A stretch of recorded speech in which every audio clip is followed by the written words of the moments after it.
Hello, I'm Chuck Phillip, and welcome to a Southern Stories edition of Southern Home Talk. And so I'm going to go ahead and do an episode here on how do people get to school back in the 60s. My parents built a house here in 1959, so I've been here a long time.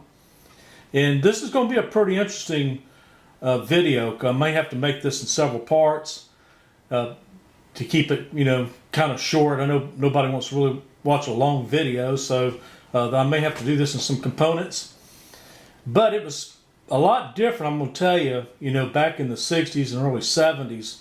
Oh, far different than what it is now. And so you could pretty much get anywhere you wanted to relatively quick back then.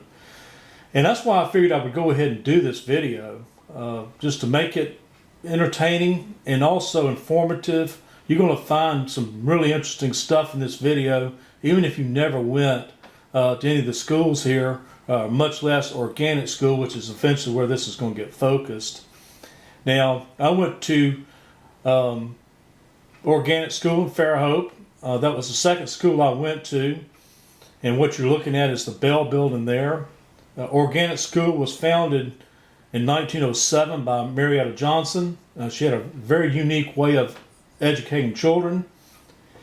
And so what you see here in this second photograph is where I went to the Fairhope Museum, which is in that building there. That's actually my 6th grade class building that they converted to a museum. And after doing a little more research, I realized that there's not any really good books or videos out there about what I'm about to do. And so I figured that's why I would do it. And it's taken me a little bit of time to get through this. And so I'm hoping you're patient. I hope you find this informative. And so here we go, guys. 1968 was the year I started Spanish Fort Elementary School. But 1966 or 67, this is my kindergarten class. Now, if you lived in Spanish Fort back then, the Presbyterian Church had a kindergarten program. The Methodist Church may have as well. And so what you're looking at is the inside of the Presbyterian Church. And the next photo coming up is going to be the church itself. Of course, it's expanded over time like everything else. Now, this is the picture of the school, the Spanish Fort Elementary School, which is located on 225. Picture was probably taken right about the time it opened, around 64, I think. And so it's expanded tremendously since then. And so this is another picture I took just the other day. You can see they got a gate going around the front of it. And so what you're seeing in this next slide is my 1st grade class at Spanish Fort Elementary. And that was taken around 1968. And so I also took this photograph. This hasn't changed too much where you see this bus sits. That was actually where you come in off 225. That's pretty much the old part of the school that's expanded all the way out to 31 now, pretty much. And so, being the historian or self-appointed historian for the city of Spanish Fort, I did a history page, History of Spanish Fort, Alabama. It's on Facebook. And George Fuller, he was a photographer, and he took a lot of these pictures. Well, we had a bus system back then that would take kids to school and run the neighborhood, and that's what you're looking at. And so we had a bus system that served Spanish Fort.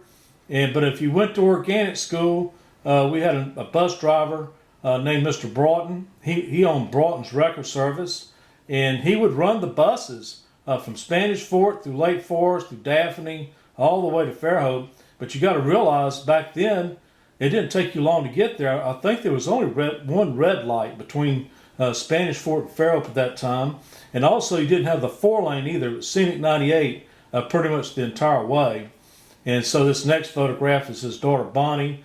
She also went to school there. And here's a picture of his wrecker in the parade. And he would also do a show, a Johnny Cash show. He would kind of mimic him, or I guess tribute him. I'm in a tribute band myself. And he would, every once a year, maybe twice a year, he would come to school and sing a lot of Johnny Cash songs, and he actually sounded like him too. So he was a big country music fan. He used to come see us play when I was in Terry Goins' Denim Band quite frequently. and I usually have late night, I guess, dinner with him at the Waffle House when we got finished playing. And so let's start our bus journey. We're going to be going from Spanish Fort all the way to Fairhope, to where I went to school at Organic. And so what we're looking at in this next photograph here is actually the top of the hill here in Spanish Fort. That's taken right before they would got I-10 underpass put in. It took them around until 1974 to get that completed there, where I-10 comes in there. And you'll see in this next photograph where it's kind of zoomed in a little bit closer. And then you'll see in the next one here, this is where the Bass Pro Shop is now. So you can see where I kind of overlaid this picture. It doesn't really quite look right. So I'm going to go ahead and get this next slide up so you can see what it looks like when I took this photograph at the top of the hill there, pretty much where that gas station is looking east. And so let's start our journey, guys. Let's get moving. All right, I know everybody's itching to get on the bus and get rolling, but I need to make this clear from the beginning so that this video makes sense. If you lived in Spanish Fort from the 60s all the way through the 70s, you had just one school here, and that was the Spanish Fort Elementary School, which only went to the 6th grade. Now, you've since had Rockwell Elementary, which I think is also a middle school now, even another middle school up Faulkner Road. That's Rockwell Elementary. That was named after Dr. Ellie Rockwell, who was on the Board of Education. He was also my family physician. There's a picture of him here. He was a great doctor. And we've also now have a high school, Spanish Fort High. So, but back then you didn't have this. And so the way it worked, if you went to public schools, is you went to the Spanish Fort Elementary from 1st to the 6th.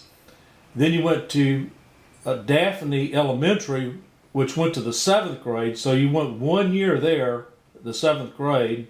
And then from there, you went to Daphne Junior High, which went to the 9th grade, I believe. And then from there, you went to Fairhope High School. And that was if you were in the public school system. Now, there were two other schools other than the Organic. There was Bayside Academy, which is down there in Daphne, is on the water. It's been there a long time. And then you had Christ the King, which also had a school. And I'm not sure how many grades that went to, but I had friends that went to both of those schools.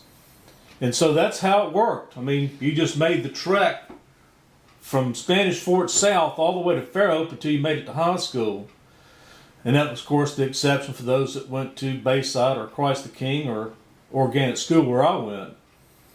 So I'm going to get the bus rolling here. And this is going to be the bus that Mr. Broughton, I think he personally owned this bus.